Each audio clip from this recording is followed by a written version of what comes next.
Canelo versus Chris Eubank Jr. could be next, since both are in negotiations to make this fight happen. Now, who would win this fight? Well, before we talk about who would win this fight, let's take a look at their latest performances, in which Canelo fought Jermell Charlo, in which Canelo lands some great shots, dropped Jermell Charlo in round 7. Gets back and lands a big right hand on Jermell. Canelo then took control of the whole entire fight, in which he ended up taking it by decision. Saul Canelo. After this, he went out to fight Jaime Munguia, in which Canelo dropped Jaime Munguia in round 4. Munguia's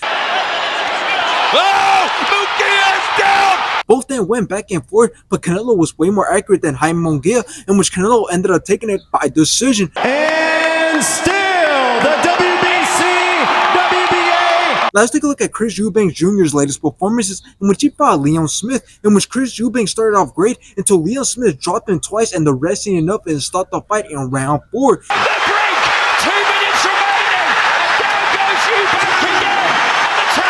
At this, Chris Eubank went out to fight Leon Smith once again, in which Chris Eubank landed some great combinations. Chris Eubank then dropped Leon Smith in round 4. Getting too confident here. Oh, good shots. Chris Eubank then dropped him again.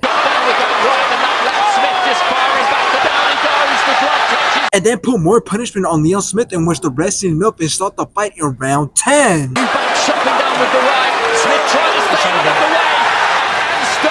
Now, here's the thing. Yes, Chris Eubank Jr. has fought at 168 before, but recently he's been fighting at 160. Now, you might say, why does this matter? Well, it matters a lot in the sense that, yeah, maybe he's good and possesses the skills to be one of the best at 160, but when it comes to going back to 168, it's a whole different game, because that means that he will have to fight hard hitters and dangerous fighters like David Benavidez and Edgar Berlanga, which I don't see him beating either of those guys. So just imagine that he's coming back to 168, and right away he's going to go for the best guy in the division, which is Canelo, which is just stupid. So now, how's this fight going to play out? Well, automatically, I believe that it's going to be impossible for Chris Eubank Jr. to hurt Canelo, let alone knock him out. So he could come at Canelo with some heavy pressure, but most likely Canelo will not be phased, and that is simply because Canelo outperforms Chris Eubank Jr. in almost every single way possible. For example, in power, experience, IQ, and just overall skill. So again, I don't see Chris Eubank Jr. hurting Canelo, but if somehow he can move around the ring and avoid getting knocked out, then he might be able to survive. But even with this game plan, I don't see him being successful. I just believe that Canelo at some point in the fight is going to be able to walk him down. He's going to catch him, so I got Canelo stopping Chris Eubank Jr.